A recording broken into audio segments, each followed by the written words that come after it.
I think the real value of this poll is to give you an understanding of the underlying structure of the state and of the vote.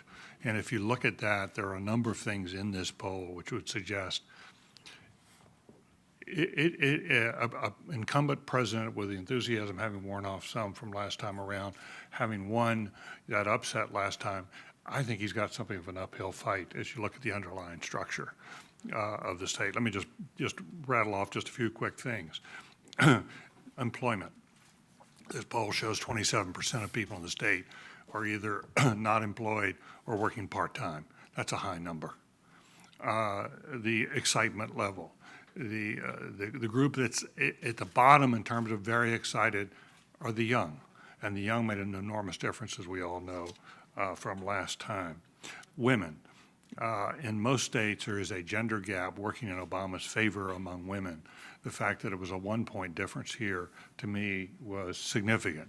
And the fact that women make up 55% of the electorate here, which was really high.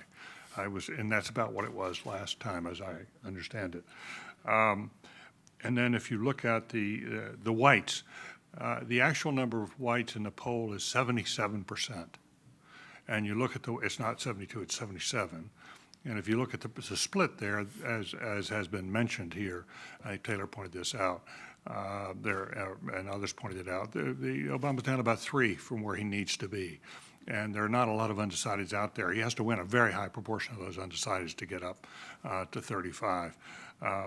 And finally, and very importantly, the ideological structure of the state.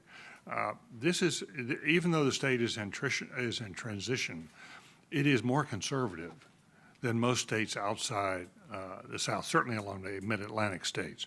I don't know what you'd know this better than I would, Charlie, what Virginia looks like in terms of underlying structure. But if you ask people to identify, not by party, but by whether they're liberal, consider themselves liberal or moderate or conservative, the break is 21% variations of liberal, 22% moderate, and 49% variations of conservative. That is a tough environment. All of that together is a tough environment for President Obama. That's not to say he can't win it. It is to say that this convention becomes even more important for him in terms of trying to pull North Carolina back into his column. It's clearly why they chose this state. Charlotte is a very appealing city, but that was obviously a consideration. But it also, I think looking at this poll, it does suggest the president's got his work cut out for him.